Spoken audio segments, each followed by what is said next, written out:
Hello and welcome back.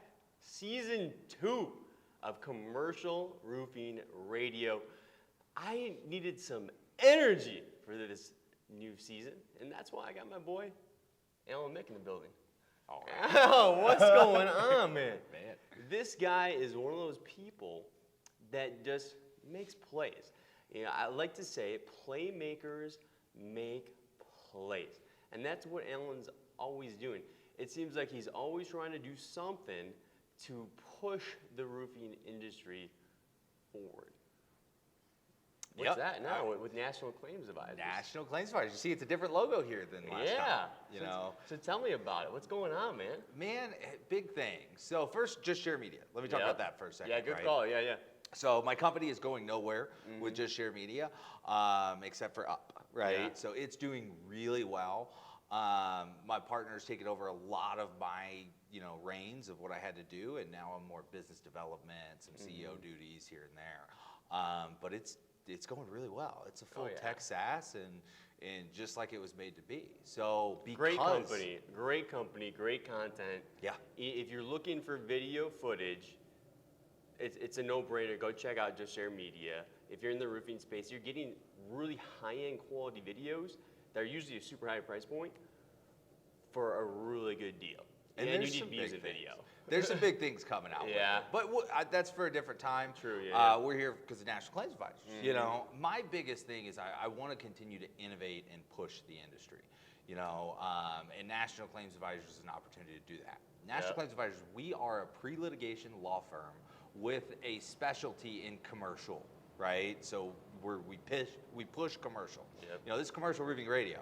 And so that's why it makes a lot of sense. So I reached out to you right away. Exactly. I was like, man, this is what we do. We are all commercial, 100% commercial. Yep. So I love it. And what's going on? What are you guys working on now? Tell me a little bit about it. Because you're a mission guy, right? Yep. Whenever you're doing something, you see something that's in the space that you want to change. You want to innovate.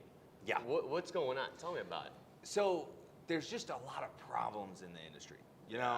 Going on with the way that insurance carriers are like pushing contractors out and pushing public adjusters out and making attorneys to be the huge villains, right? Oh, yeah. But I will say there's bad players everywhere, right? Everybody knows there's bad contractors, there's bad public adjusters, and there's bad attorneys, and there's obviously bad insurance carriers, right? Or else we wouldn't have a position. So I've always looked at it like, where is this going in the next 5 to 10 years? How do we help save the industry? And I'm long-term thinking, right? Long-term thinking, Yep. long strategy. And I'm not thinking we're on like life support, our industry is dead or anything like that. But I want to get out in front of it and truly help people. So what I'm finding is with the UPPA laws, and then regulation, and even there's things like where insurance carriers are trying to push PAs out. So UPPA laws would be pushing the contractors out, right?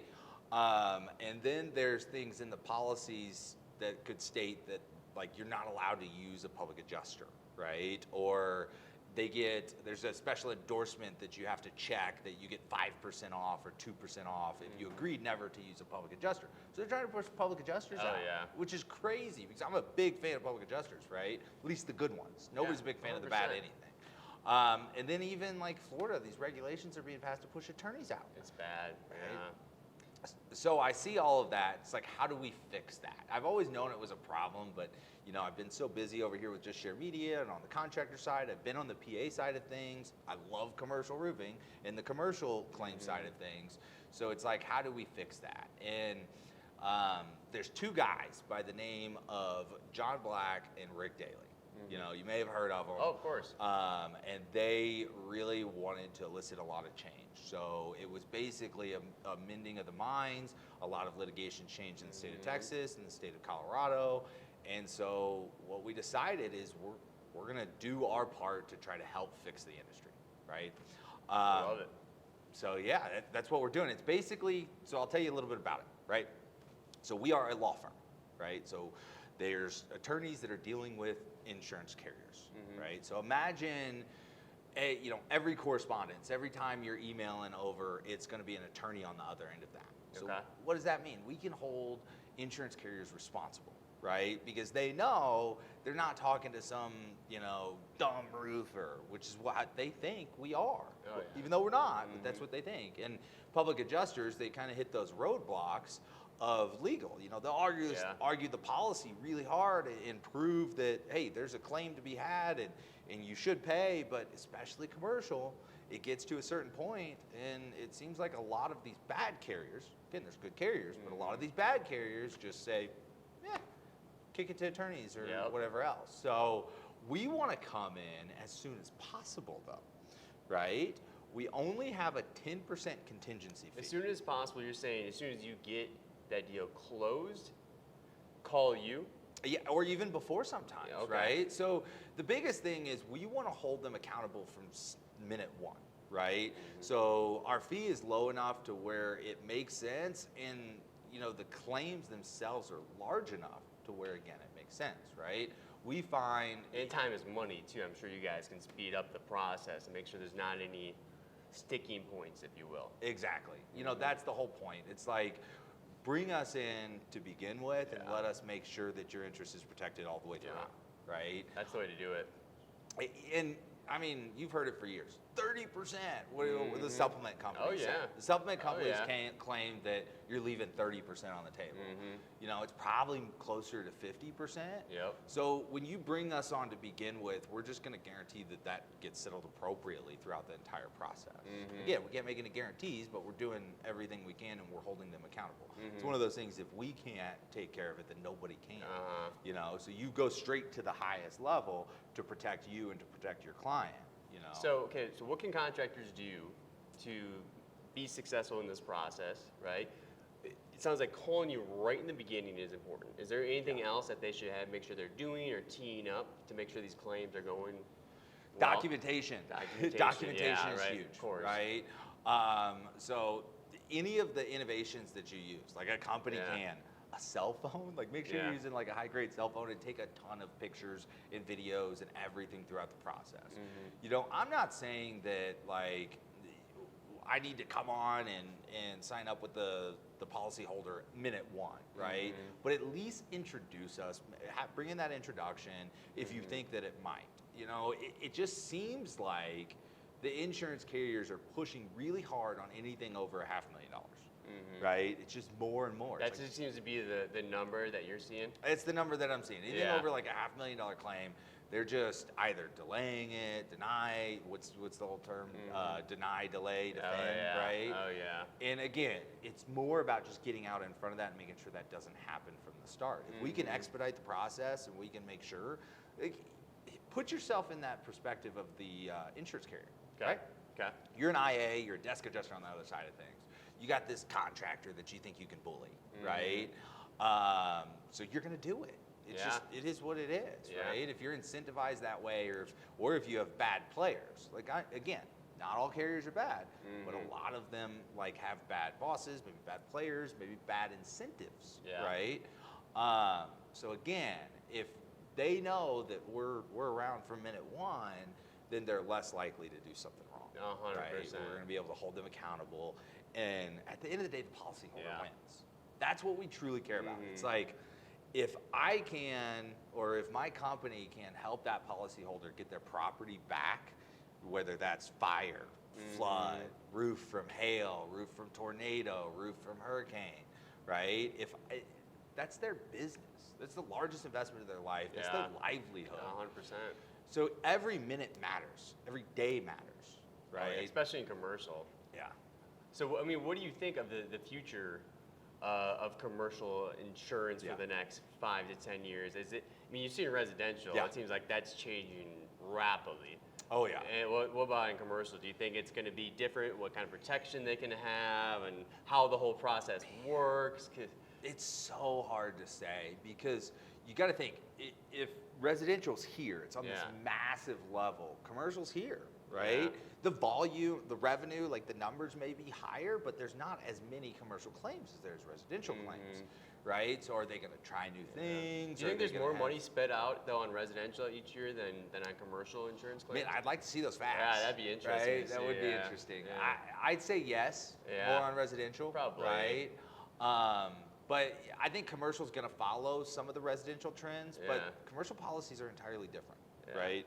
So when you see a commercial policy, it's not your standard policy like your insurance policy, and the laws and the statutes around commercial is so much different because it's not a property owner, right? A lot of times a property owner is looked at like an individual, right? You're Nick Peret, you're this property owner, and there's more things to protect you. Yeah. Whereas business, it seems like there's less things to protect businesses. I think you're right. In my head, when you're a businessman, I'm a businessman. The first thing that I want to do when I open a business is consult an attorney, right? I want to say, okay, take a look at my contracts, take a look at my business model, take a look at this. Maybe I want to put some copyright, trademarking around it, right? But it's literally one of my first calls is a lawyer. So if Your business, protection, your foundation. exactly. Yeah. If business people are like that with their properties or Very good their point. business, why aren't they like that with their business properties, right? I don't Why know. not bring an attorney in, even before a storm has, just to monitor your properties and get historical data? Again, we're not signing contracts to where we're going out and we're chasing claims or doing anything like that. But we want to be here to build a file to protect the property. So if it becomes like some type of asset management and things like that, that's what I would really love to do.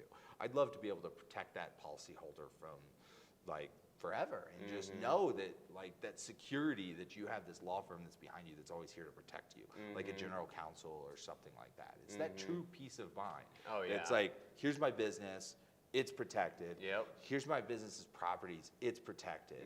Like my family's protected, my 100%. livelihood's protected, my future's protected.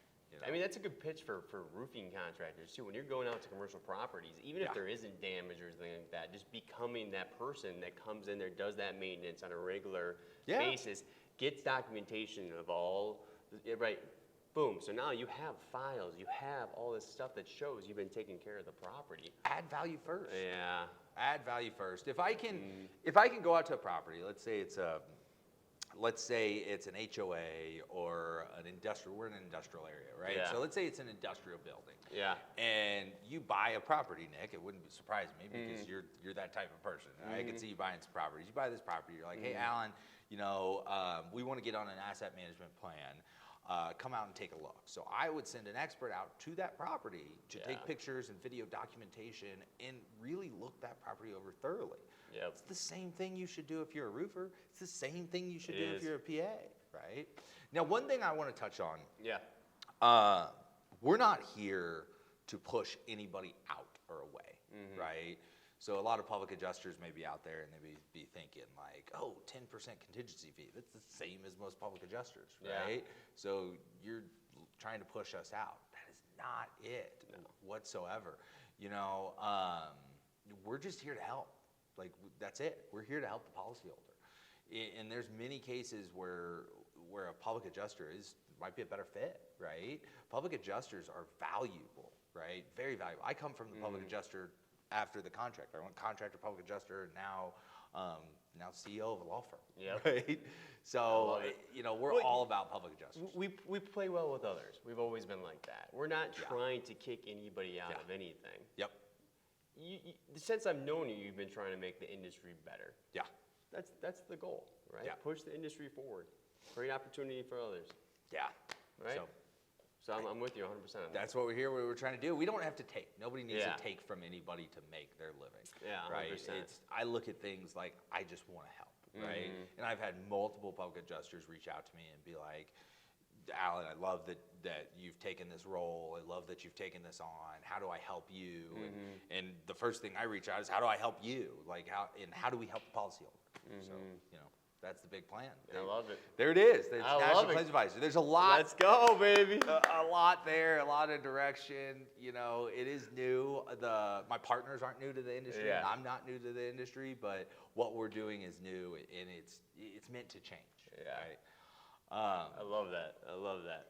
Yeah. Well, should we share some other big news too? What do you Big, think? big news. Big news. So, season 2, where I'm actually passing on the baton to my great friend Alan Mick, who will be taking over the show as your new host. Oh man, dude, I got chills. Oh, I man. got chills, man.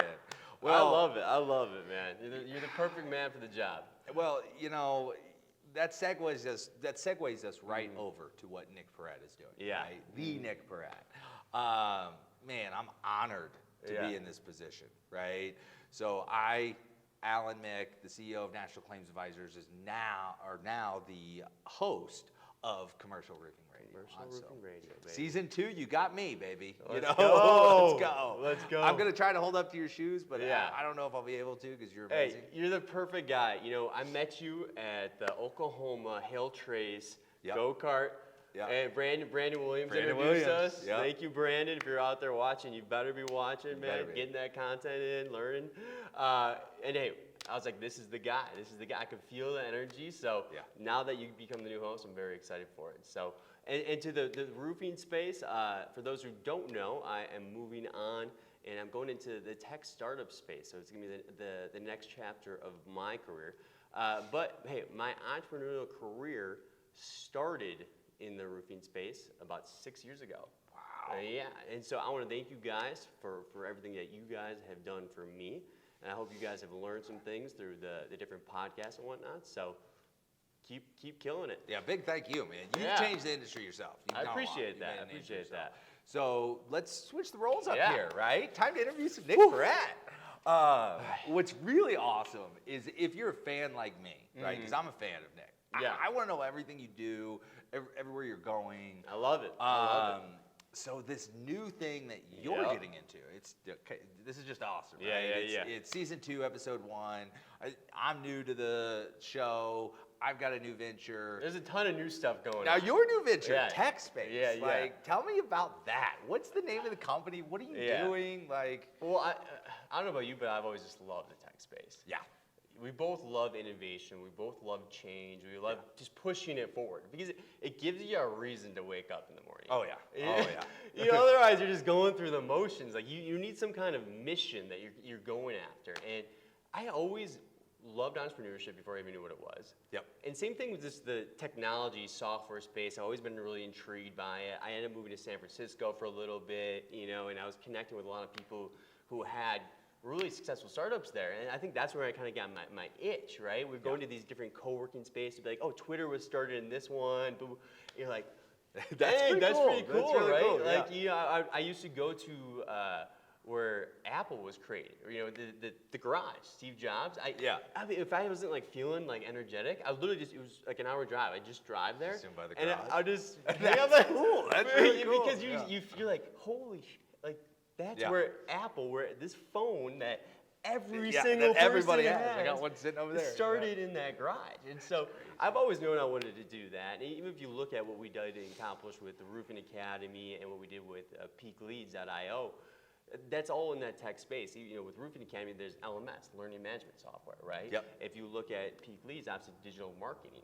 So I've always loved that space. But before I started those companies, I worked for an AI company as well, right? Yeah. And I was doing inside sales. Yeah. 100, 150 calls a day. Oof. That's a lot of calls, right? I wish he would have called me. Right? I would have answered. I probably did. I I probably did. did. But that's how I got in the space. I talked to, let's say, 150 people. 40% of those were contractors. Yeah. Right? So 60 people I was talking to every single day about their problems. And that's why I started that. But with this new venture, I'm like, well, I love tech startups. I love what their mission, their passion, like that drive to push it forward is all about. And they might have a really good product, but one of the biggest issues for them is having a streamlined sales system. Yeah. It's really tough. You think about it. Some of these guys are getting money right now that they have to spend. They have to figure out all these different systems and processes. But what's the core? What's going to drive that business and make sure that you're good to go and have oxygen? It's cash flow. Cash flow. Right? So if you're able to create a predictable revenue model, right, where you have your CRM system built out, you have your phone systems, everything's integrated into one, and you can start to look at the data and understand where you're at and forecast where you're going to be, right, and make the adjustments you need to based off data, Okay, this is getting cool. right, now you're sitting at a good spot. Now you're sitting at a really good spot. And for me, I think internal organization and communication is another really important part about that. Yeah. Because that's when it starts to get A lot of messy. people fail there. A lot of people, right? But if you have everything clear and you see the KPIs that you need to know every single month, and you can just jump on that thing whenever you want and have a pulse of the health of your company, Yeah. you're making better, more empowered decisions. And for me, as a founder, I love unpredictability. I love uncertainty. Yeah. Oh, you know what keeps me up at night? Not knowing how much cash we're gonna have this month. Yeah, you gotta have cash. Like contractors can relate to that. Yeah, we know how that is, right? We want some adrenaline, but we Yeah. also don't want to die, right? Yeah, Like yeah. like you're sitting up there at night, you're like, oh man, I hope we get that deal closed. Oh, I've been there, man. At entrepreneurship, I've been in that point to where it's like, man, I got a lot of money going out. I paid a lot of crews. My supplier hit, and boy, I hope this check clears from a commercial property just to be able to float that. It was the early years. Oh so yeah, you feel it. You still feel it, right? Like guys, business principles are universal, right? I've always said that. Business principles are universal. But there are some differences, right? So a lot of contractors want to move into the tech space. Yeah. A lot of them, especially big business. If you're a commercial roofing contractor out there, you probably want to move into the tech space. So you need to listen to this, right? And I'll say this real quick: the tech companies and all these other big players, they want to get in the roofing. They space want to get in the right roofing now. space. It's always that flip. It's So always that you flip. guys got that going for you too. So that's good. Yeah, Go that's ahead, definitely good. Yeah. Well, yeah, I mean, when I started, it's different, it's hard, it's a different sale. Like, yes, business principles are universal, but when I started Just Share Media, I crutched on our friendship and our knowledge. You mentored me. I'm not afraid to say it. I'm a pretty confident guy, but you were my mentor for a long time. Yeah, like, I would call that. you and I'd be like, what do you think about this sales model? What do you think about this? What's this incentive? And so it's just completely different. So for two reasons, you really need to follow what Nick Peret's doing with this. One, if you ever see yourself getting in the tech space, which the world is transitioning into the tech space. Yeah, hit me up. Let me know. Or two, if like tech is entering into you, do you want to sell your company to a tech company? Do you want to sell your company to private equity? You need to be able to speak that language, right? And so to be able to learn that side of the industry from Nick Peret's huge. So, and also, I want to say this: if you're the most modern company in the roofing space, you're going to have a lot of advantages when it comes to productivity, organization, communication, and just having a really well-run business that has a really good customer journey and a high close rate. yeah. Right? Yeah. Like, you're going to impress a lot of people. You know, when a contractor shows up to your home or your commercial property, and they're really That's huge, innovative, man. and you can tell that they have it really well put together. It's huge. It's huge. Yeah. So, okay. So you've got the sales, this predictability, this data-driven, this AI. I mean, this is cool stuff, right? I'm really excited about it. Because think about this, though. It's like, think about all these founders who have these massive dreams and aspirations that they want to achieve. They all have a service or product that they think can make a difference, that can change the way that things are done. Yeah. And if you're able to make sure that they have enough sales and outbound outreach that is bringing in the cash flow they need to survive and get to that next level and then scale to where they want to go, that's a pretty fun thing to be a part of. Yeah. So that's who you're helping, right? You're helping founders of tech companies, founders wanting to get into tech companies. Like, at what point do we get a hold of Nick Peret? So this is what I was saying. Tech companies under 100 employees would be a good size for us. I would say we're looking at people who probably have received funding within the last year. And so they have revenue targets and goals that they're trying to hit. Perfect. And okay. Well, they have the money, but the thing is it's kind of chaotic. There's a lot. There's a lot going on, and a million flyers that they put out, and it's a wild ride to be on. So what I want to be able to do is come in and consult with them, work with them in the beginning to analyze what they currently have going on, propose that solutions, but then try to take it from there. Yeah. To where I'm not only implementing the software and the strategy for them, but updating it, training their sales team on using the systems and stuff like that. Wow, because that's huge. the thing is as the technology changes and they bring in new reps or their other reps grow into other positions, how they use the system is going to change, right? Or the new reps aren't even going to know how to use the system. So that's usually when people start to fall off.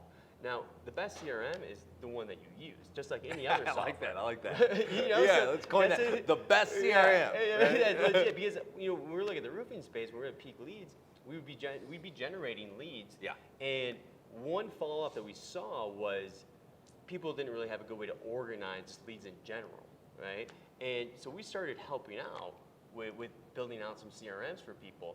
And you just realize how big of a difference stuff like that makes. But it's getting that, not only you, but your team to regularly use it, engage with it, and understand how to use it to its full capabilities. Oh, that's huge. That's huge, man. That's awesome, dude. I'm so excited for you in this new venture. So, name of the company. We skipped that part. We're so excited jumping into it. What's the name? So the website is betterboss.io. For those who don't know, IO is the new cool way to do it for tech companies. So that's why we do it. And then it's nice for emails. Like it's a short email. I like that. So Nick at betterboss.io would be the way to reach me. And then also we have a podcast that'll be getting released here shortly as well. This will be Tech Startup Insights. Okay, so very similar concept. It's going to be interview style. I'll be bringing in different founders, investors, CEOs, salespeople, product development, all that kind of stuff. And then hearing their story, their advice, and stuff like that. And also the latest trends, right? The latest trends of what's going on in the tech space in general, because right now is the craziest evolution of technology and what it can do for not only your life, but for your business. So you want to be on top of that. The quicker you are to evolve to this stuff is a huge competitive advantage. Oh yeah.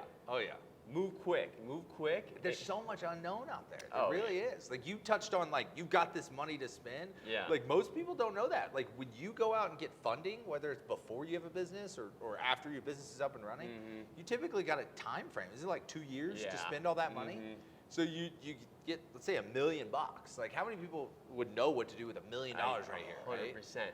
100%. So that's why I'm like, hey, you know what would be a great investment? Something that's going to give you a high ROI. So if you build out a sales team that is now producing more cash flow for you. Business principles are universal. If you're a contractor out there and you're trying to open a tech company, or if you've got a big idea, then you got to get a hold of Nick Peret, right? Or if you know of somebody that is. Most of the people who are commercial roofing, they're successful. Let's just go out and say it. If you're in commercial roofing, you're successful. If you're watching this, you're probably already successful. So people follow success, right? So many people are probably approaching you with these big business ideas. It's something that you might want to consult with Nick about beforehand, and then after you get that funding, hire him immediately because he's going to help drive you through that process. I don't think I would be here today if it wasn't for you. Yeah, I appreciate I'll just go ahead and say Thank you so much. right? And I've had I've got one partner who was through DoorDash and like all the experience in the world, but just to have that mentorship from you was huge. Thank you so much. So it's invaluable, man. Yeah, It really thank you so much. Thank you so much. But what I want to see is somebody change the sales game with technology and roofing. That's what I want to see. So hopefully one of you people out there is going to do something. Is going to do something. I want to see something innovative that is different. Sales. I love sales. Sales. It drives the money, man. I'm a sales guy. Anything sales. So when you started saying sales to me, I was like, man, I love this. My thing too is like I'm thinking about different ways I can just empower these inside sales teams, because I was there. I was doing. I was driving to work and I was wishing my drive was just a little bit longer because I knew how to get there and make these 100, 150 calls because, when you're in the slumps, it's up and down, and mentally, sales is the biggest battle to stay confident and strong. So I'm thinking with this new company, it's like, how do I empower those people, right? Because how do I make sure they have all the tools they need to be successful? Because they're the bread and the butter. It doesn't matter what company is, right? They're the bread and the butter. They're the ones bringing the money in. And so they're important. They're important. Perfect, man. Well, so one more time, how do we get a hold of Nick Peret if we're trying to get in the tech space, or if we've got somebody that's trying to get in touch with us, or we just got this big idea? How do we get a hold of Nick? Yeah, absolutely. So just for now, send me an email, right? Nick at betterboss.io, and I'd love to get in touch with you. Maybe even jump on a phone call or something like that. But I also just want to say one more time, I appreciate you guys so much. And you guys are in good hands here with Alan Mick. He is going to do everything possible to make sure that the show is going to be even more entertaining and more educational. So I'm very excited to see that. So I don't know about more. I don't know about more. I'm going to do the best I can. You're in good hands here. He's going to take good care of you guys, and he wants to drive the industry forward too. So. My plan is to bring in good guests, right? So that's the way to do it. I'm not going to be better than you. Hey, I don't know if I can. There's no secret sauce. Hey, you only can talk about so much yourself, right? So it's like bring in people who are experts that know what they're talking about and get things happen. And now I've got my favorite time, right? Yeah. Now we get to that Who Wants to Be a Millionaire time. Oh, I was hoping you were going to do this to me, man. Oh my gosh. I've been looking forward to this since you did it to me, right? Yeah. And my goal this entire time has been to stomp Nick Peret. I'm going to tell you this, though, just to set the expectations here. I might have played this game to people, but you know, I went to a bar once for trivia, and I don't think I've ever felt dumber. So, oh, jeez. All right, got the handy questions right here, ready to go. I was kind of hoping that, I don't know if you I did the putt one time. I added that one time to the show. And my golf game's pretty good. I would have looked a lot better, I think, with the putt. But probably, but that'd be too easy for you. We got to hit you where it hurts, right? Yeah. Knock me out. We go. Knock me out here. Okay, so if you guys don't know at home, my best friend, which you're one of my best friends, if not my best friend, Nick Peret, had another big life change recently. Yeah. You're engaged. I'm engaged. Come on. Can we get a round of applause? Close the deal. Close the deal. Yeah, close the deal. Yeah. Man, lucky man too. She's amazing. Yeah. Let's start off with her. Oh my gosh. Her name is Brittany, right? Yeah. And you better not make me look bad here. Brittany watches this. Who was her high school best friend? High school best friend? Is it Megan? This is multiple choice. Okay, good. This is multiple choice. Okay. Hold on. Did you text her, or how did you get that? Don't worry about it. Don't worry about it. All right, so Brittany's high school best friend was A, Ann, B, Morgan, C, Bethany, or D, Lauren. And you do have some lifelines. Okay. You do have some lifelines. Yeah, so yeah. you get one lifeline. It can be any of the three: the phone a friend, the 50-50. What's the other lifeline? What was it? 4 friend 50-50. I don't even know. We're just I going don't to remember. We're just gonna go. He gets 2 lifelines, but he only gets to choose one of them throughout all the questions. Man, my memory's not good. I know, right? So, but you cannot phone Brittany. I can't call her. Brittany. Well, so it's either Ann or Lauren. Ann or Lauren. So she calls Lauren best friend, but Ann's also one of her best friends. So it's like, oh man, that's a tough one. I think I'm gonna go. I think she met Lauren after, so I think I'm gonna go Ann.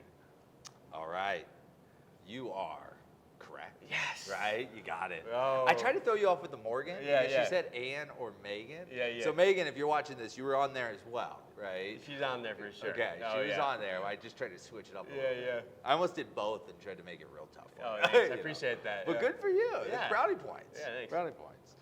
Okay. So if you don't know Nick Peret, you probably don't know that he's from Wisconsin, right? Cheesehead. Big cheesehead. Huge Big cheesehead. Big cheesehead. Huge cheesehead. Which, what town in Wisconsin is it? Delafield, Wisconsin. Which is by? Milwaukee, about a half hour west of Milwaukee. I'm a big visual guy, so every time I see Milwaukee, I think Michigan. Yep. I don't know if it's like the word. Yeah. So I always, well, they're right there. They're right there. Okay. They're right there. But so this next question is going to be related to Wisconsin. Okay, we love hail, right? We all love hail, don't we? Right? That's where we came from. Yeah. So it takes big hail to damage big roofs, right? So this next question, last year we had a huge hailstorm, right, in Wisconsin. And this hailstorm dropped the 3rd largest hailstone recorded in Wisconsin history. Oh, wow. So how large was that hailstone? Was it A, 3 inches, B, 4.5 inches, C, 8 inches, Not 8. D, 6 1/4 inches? So I think 4 and I'll go 4.5. Go 4.5. Yeah, I'm gonna, Four and a half. Is that your final answer? I think it's the 2 smaller ones. I don't think it was up to 6. That seems too big. So you're knocking out the 8 and the 6. Yeah. So okay, what was it again? So it's either 3 or 4.5. I'll go 4.5. Yeah. 4.5. Yeah, we got. Sure that's your final answer? Yeah, let's just do it. Let's go. All right, let's do it. 4.5. Yeah. You are correct. Yes. Okay. Yes. 2 for 2. Man, I I like thought it. this was going to stump you. Okay. This one's a little bit deeper. This one's tough, right? Yeah. So you spent some time in Australia, right? You Yeah, did. you went deep on here, hey? Walk me through that. How was Yeah. Australia? Oh, it was great. I was in Australia for 6 I mean, come on. I'm not I really was in sure. Australia for 6 hours. My toughest question on the answer was which beach should I go to, this one or this one? Well, I hope you're doing more than going to the beaches. Yeah, This one I might ran a test you marathon little. in New Zealand, actually. Yeah, I That's trained there cool. and then went over to New Zealand and did that. I went Great Barrier Reefs. I did that. I did the scuba diving there. I had a job at the Squires Oh, Maiden that was man. right on the water as a busboy for $30 an hour. There you Yeah, it go. was There you pretty go. good, yeah. Entrepreneurship at its Yeah, finest. yeah, right. Well, this one's a little bit different, right? Yeah. It doesn't. I almost did a Great Barrier Reef question. Oh, I'm glad yeah. I didn't. Yeah. Right. So I would say technology is the next big gold rush, right? A Oh, lot of yeah. people say roofing is, but roofing technology is what it is, right? So let's say technology is the next big gold rush. You're a big fan of gold rushes. I'm a big fan of gold rushes. Did you know Australia had a gold rush, right? Giant gold rush, really? just like America. So when did the gold rush start in Australia? Was it A, 1828, B, 1851, C, 1776, or D, 1801? Australian gold rush. Okay, so what was the last one? The latest one, I guess. 1828 was that the earliest or closest to now, I guess. So A is Yeah. 1828, B is 1851, C is 1776, and D is 1801. Might as well hit me with the 50-50. Hit you with the 50-50? Yeah, might as well. Okay. We are going to knock out 1776, and then we're going to I don't knock think that out one- You would knock out 1776. 1801. So it's, 1776 was there. yeah. So it's either 1828 Yeah. or 1851. A or B? I'm going to go 1851. 1851. Oh, man, that's just a lucky guess. Good job, man. 3 for 3. All right, last one. And hopefully this one stumps you. I think I Yeah. got you here. Yeah. So, Wisconsin, cheesehead, Yeah. Packers fan, Yeah. right? Are you a Packers fan? Or did Oh, I yeah. just shoot from the hip here? Yeah, what Okay. kind of question is that? Yeah, of So, Aaron Rodgers Yeah. sets a lot of records, Yeah. right?